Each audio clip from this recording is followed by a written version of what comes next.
hello हामी चाहिँ मुस्ताङ गएको थियौँ मुक्तिनाथको दर्शनको लागि अनि बाटो चाहिँ यति खराब थियो कि होइन तपाईँहरू नि अलिकति मौसम हेरेर जानु होला हाम्रो चाहिँ प्लान भएको थिएन हामी चाहिँ यतिकै प्लान बिना नै गयौँ अनि बाटोको अवस्था हेर्न सक्नुहुन्छ तपाईँहरूले यस्तो बिग्रियो थियो कि बाटो के भन्नु यहाँ हामी 1 घन्टा जति त बस्यौँ होला कि यहाँ जाम खोल्छ भनेर अनि त्यसपछि त यस्तो बुलेट नि अड्क्यो अरू पनि हाम्रो साथीहरूको बाइक नि अड्क्यो थियो सबै यो दाइहरूले नै सहयोग गरिदिनु भयो एकदम थ्याङ्क यू हामी चाहिँ सबैजना पोखराको गरेर 8 जना ग्रुप थियो अनि खासमा चाहिँ कतिजना भनेर जान्छ भनेर चाहिँ थाहा थिएन पछि हामी पनि जोड्यौँ त्यहाँबाट त्यस्तो बेहालतमा आइपुग्यो हामी फेरि यहाँ पनि यस्तो पहिरो गएको छ कि तपाईँहरूले देख्नुहुन्छ कति धेरै छ यहाँ यस्तरी कुरिरहेको छ अनि मैले चाहिँ जेरी गलीभित्र भिडियो बनाएँ हाम्रो ग्रुपलाई चाहिँ अलि हतार हुनको कारणले यहाँ चाहिँ हामीले बक्खु लाएर के गर्न पाएनौँ नेक्स्ट टाइम चाहिँ लाउने छु अनि यहाँ बाटोमा चाहिँ क्युट बहिनी 2 जना थियो कि अनि उनीहरू चाहिँ के पो भन्छ हौ खानेकुराको नाम त थाहा भएन तर खानेकुरा नै हो ल अनि हामी चाहिँ उनीहरूलाई के अब अनि हामीले चाहिँ 2 जनाले त्यहाँ साइडमा बोलायौँ कि अनि अब डेन्जर चलेको थियो अनि हामीजनाको हालत चाहिँ के थियो भने हामीले क्यास नै बोकेको थिएन कि आमा फ्रीमा अनि मोबाइल मम्मीहरू कता हुनुहुन्छ ऊ त माथिको गाउँ के हो नि कहाँ हो तिमीहरूको घर ऊ त्यहाँ हो पसलमा पैसा साट्न जाने हो कहाँ छ पसल हो र यो हो पसल यो कि पर यता तल हो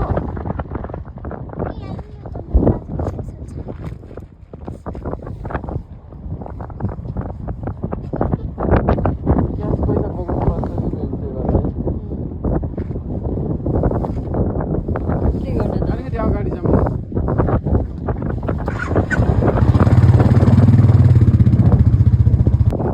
होस् एउटा मात्र लान्छौँ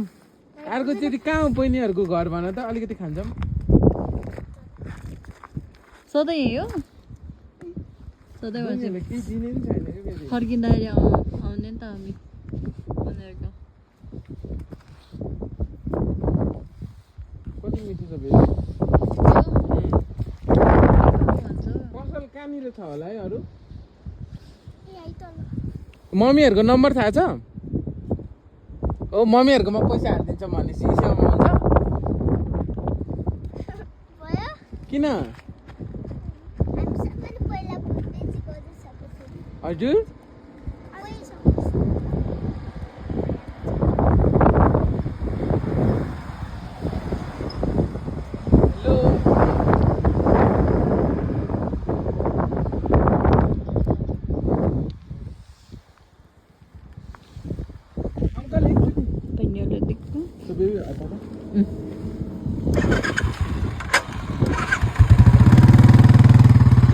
अनि हिजोको खानेकुरा चाहिँ हामीलाई त्यो बहिनीहरूले फ्रीमै दिएर गयो कि अनि रातै परिसकेको थियो मैले रातिको सिन चाहिँ देखाएन बिहान चाहिँ ठ्याक्कै 6:44मा उठेँ अनि त्यसपछि साथीहरूलाई उठाउनु गयो तर उठेर के उनीहरू अनि हामी चाहिँ कतै जानको लागि रेडी भयो अनि उनीहरू चाहिँ उठेन अनि मेरो चाहिँ हल्का टचअप सुरु भयो अनि चाहिँ मेरो के भन्ने आउटफिट होइन त्यो आउटफिट थियो अनि पछि के गरेँ अनि फेरि यस्तो सनस्क्रिमहरू चाहिँ मैले कहिले युज गर्दिनँ कि मैले मोइस्चराइजरहरू लगाइरहेको हुन्छ अनि त्यो मोइस्चराइजरहरू पनि बिर्सेर आएको छु कि म चाहिँ हाल्यो जस्तो लाग्थ्यो अनि पुरै नाक फुट्यो कि त्यहाँ जाँदाखेरि चाहिँ अनि नाक त पुरै डढ्न चाहिँ डढेन रातो भएको थियो अनि पछि त्यही हो अनि एकजना साथीको चाहिँ सनस्क्रिम थियो त्यो मागेर लगायो अनि यहाँ चाहिँ यो होटेलको बारेमा केही भन्न खोज्दैछु भिडियो हेर्नु होला जोमसम्म बस्ने भए चाहिँ यो अल्का होटेल एकदम राम्रो छ तपाईँहरू चाहिँ जानु होला अनि मैले भित्र सबै देखाउँछु तपाईँहरूलाई के छ भनेर एकदम रमाइलो छ कि राम्रो छ कि एकदम होटेलको यहाँ आउनु होला तपाईँहरू सबैजना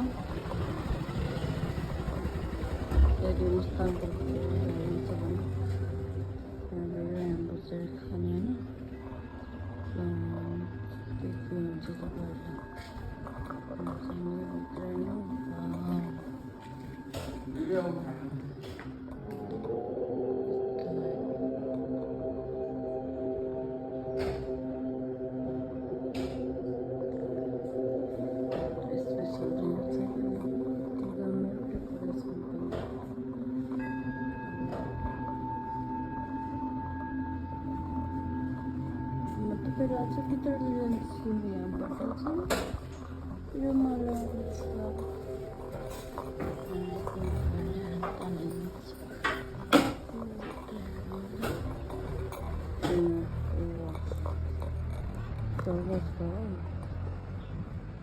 तपाईँहरू चाहिँ आउनु होला है त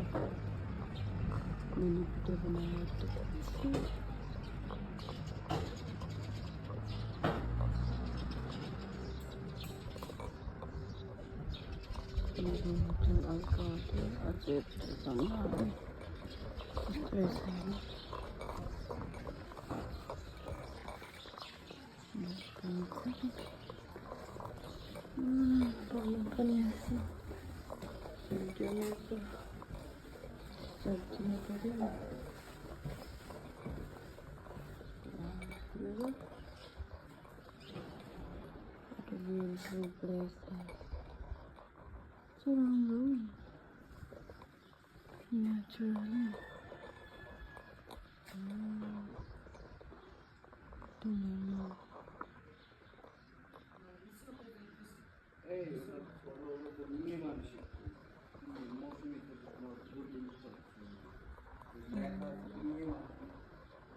पछाडि नै राम्रो अगाडि नै राम्रो राम्रै राम्रो अब के भन्नु घरमा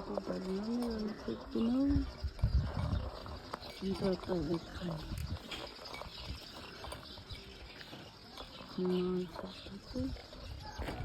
म होटेलमा जान्छु लन्च गर्नु पऱ्यो नि त हेलो अहिले चाहिँ हामी कता छौँ अहिले चाहिँ हामी जमसम्म आइपुगिसक्यौँ मिजन है अनि पछि अहिले चाहिँ यो सायरानी रेस्टुरेन्ट होला सायरानी पछि हेर्नु न यो चाहिँ मलगरुङले भन्नुभएको ठाउँ हो यस्तो दामी खायो कि तपाईँहरू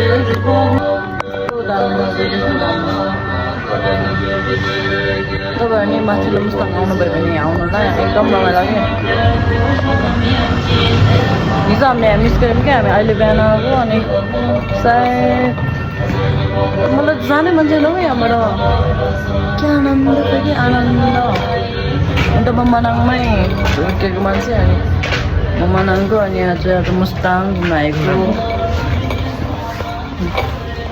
सेन्ट्रल मान्छे पाइएको ओ जमसम चाहिँ यस्तो है गाइस जमसम यस्तो दामी होटेलको नाम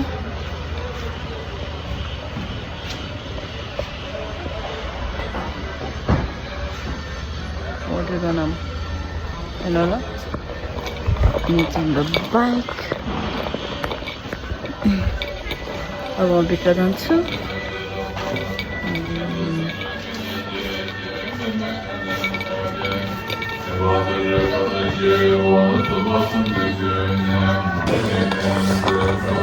चाहिँ आइपुग्यो म चाहिँ यहाँ यो होटेलको मामा हुनुहुन्छ म तपाईँ उता बस्नु म यहाँ बस्छु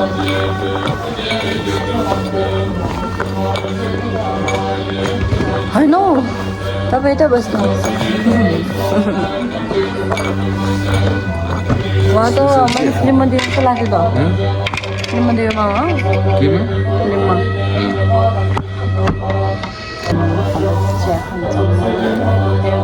यस्तो ल है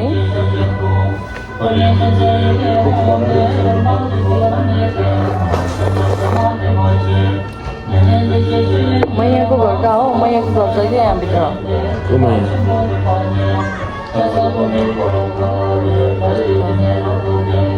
को मैया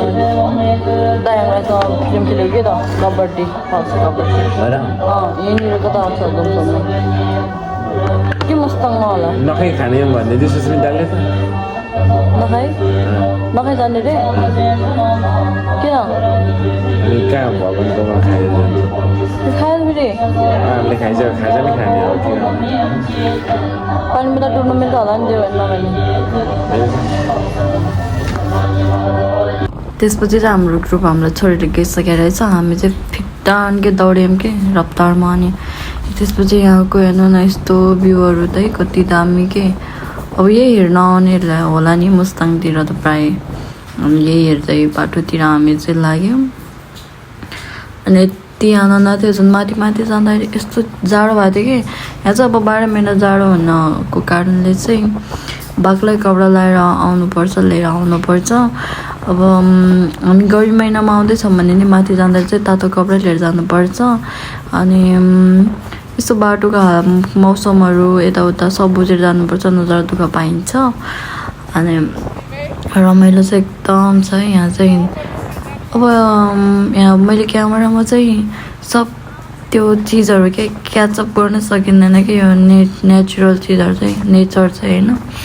यिनीहरू चाहिँ हाम्रो खुला आँखाले हेरेको राम्रो देखिन्छ त्यो हामीले मोबाइलबाट खिचेको यताउता भन्दा नि किनभने कति चिज हुन्छ अनि कसरी वर्णन गर्न सकिँदैन कि त्यही भएर भिडियो मात्रै हेरेर नबस्नु घरमा यतिकै बसिरहन्छ कतै पैसा फ्याल्दै हुनुहुन्छ भने तपाईँहरू चाहिँ ट्रिप जानुपर्छ एकदम मजा आउँछ अनि यस्तै होइन मजा लिनुपर्छ जिन्दगी भनेको यही हो अनि अर्कालाई नराम्रो भन्नु भएन नराम्रो कुरा काट्नु भएन आफ्नो कामसँग काम गर्नुपर्छ अनि यसरी घुम्न जानु अनि आत्तिनु हुँदैन अनि जे छ तपाईँकोमा त्यो चाहिँ तपाईँले जसरी पनि पाउनुहुन्छ त्यसलाई होइन कहाँबाट खोसेर यताउता लिन चाहिँ मिल्दैन यस्तो चिजहरू चाहिँ हाम्रो माथिबाट लेखेको हुन्छ त्यही भएर रमाइलो गर्नुपर्छ लाइफमा अनि म पनि रमाइलो गर्न गइसकेँ मैले सोचेको पनि थिएन कि म मुस्ताङ जान्छु होला मुक्तिनाथ दर्शन गर्छु होला भनेर अनि हामीले कुनै ठाउँमा जान्छु भनेर प्रार्थना गर्दाखेरि हामी जान्छौँ नै भनेर यसरी गर्छ नि त्यस्तो चाहिँ हुँदैन रे खासमा मैले सुनेको कतैबाट जस्तै मुक्तिनाथ जानु छ भने तपाईँले जान्छु म यस्तो गर्छु प्लान बनाउँछु यताउता भन्नुहुन्छ नि त्यहाँ चाहिँ जानलाई चाहिँ एकदम चोखो मन होइन देउताले बोलाए मात्र मान्छेहरू त्यहाँसम्म पुग्छन् रे कि अनि जता पनि त्यस्तो हुन्छ कि जुन मन्दिर ठाउँहरू हुन्छ नि त्यहाँ चाहिँ धार्मिक ठाउँमा चाहिँ तर मेरो भाग्यमा लेखेको रहेछ अनि म चाहिँ दर्शन गर्न गएँ अनि बाटोमा चाहिँ रमाइलो छ एकदम तपाईँहरू पनि गफ गर्नु गीत गाउनु अनि आउनु होला अनि एकछिन भिडियो हेर्नु होला किनभने धेरै बोलेको पनि मान्छेलाई मन पर्दैन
कति बज्यो भन्छु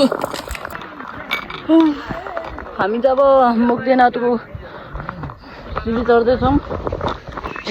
365 हो त्यो सिँढी खरे अब पुगिहाल्छ लक्ष्मीमा चाहिँ बाँदर हो मेरो पछि लगाइरहेको छ अब यो यसको ल्याम्बर्गिनी जस्तो ल्याम्बर्गिनी कस्तो छ सोर हेर न काट्नलाको बाख्रा कस्तो मजाले बुवा उडेको देउता बस्ने ठाउँ छ यहाँ पुरै बिग्रियो हिउँ परेको छ कि त्यो बुवा बाटै बाटो यस्तो बुवा रहेछ यहाँ चाहिँ यस्तो सिमेन्टको बुवा चाहिँ मन्दिर आइपुग्यो हामी फाइनली मुक्तिनाथ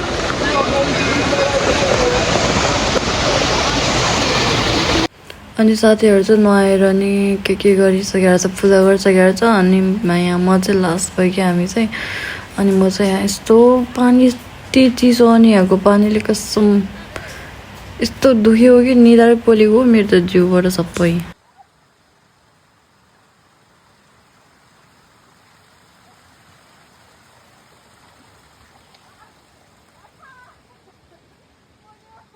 मलाई चाहिँ फर्स्टमा के लागेको थियो भने यहाँ चाहिँ यो डुब्ने पानी चाहिँ एउटा तातो एउटा चिसो होला भनेर के त्यो लागेर गएको थिएँ कि म खासमा यस्तो डुबिसकेपछि थाहा भयो कि दुइटै चिसो पानी रहेछ कि म त एकछिन त सक भयो कि म नजानुभन्दा पहिले चाहिँ मैले सोच्थेँ कि एउटामा तातो पानी एउटामा चिसो पानी होला त्यस्तो सोचेको थिएँ कि त्यस्तो होइन रहेछ तर गर्मी भन्दा नि जाडो महिनामा आउँदा चाहिँ बेस्ट होला कि यो ठाउँमा चाहिँ म चाहिँ सबैलाई जाडो महिनामा आउनु भन्छु टाइम मिल्यो भने अनि यहाँ चाहिँ प्रायः के भन्नु सबै धोतीहरू थियो इन्डियनहरू अनि त्यही हो रमाइलो भयो अनि मैले चाहिँ दुइटा कुण्डमा डुब्की लगाएँ अनि त्यसपछि चाहिँ यताउता टिका सिका सबै लगायो त्यसपछि चाहिँ हामी फर्कियौँ अनि मैले लास्टको भ्यूमा चाहिँ तपाईँहरूलाई एउटा भ्यू देखाउन चाहन्छु अनि त्यति भन्दै मेरो भिडियो चाहिँ यतिसम्म नै रहेको छ अनि फर्केको भिडियो चाहिँ बनाएन किनभने थाकेको थिएँ and thank you for watching होइन म अरू नेक्स्ट भिडियो नि बनाउँछु तपाईँहरूलाई यस्तै रमाइलो हुने अनि इम्प्रुभ गर्छु मेरो भिडियोहरूमा पनि thank you for watching bye by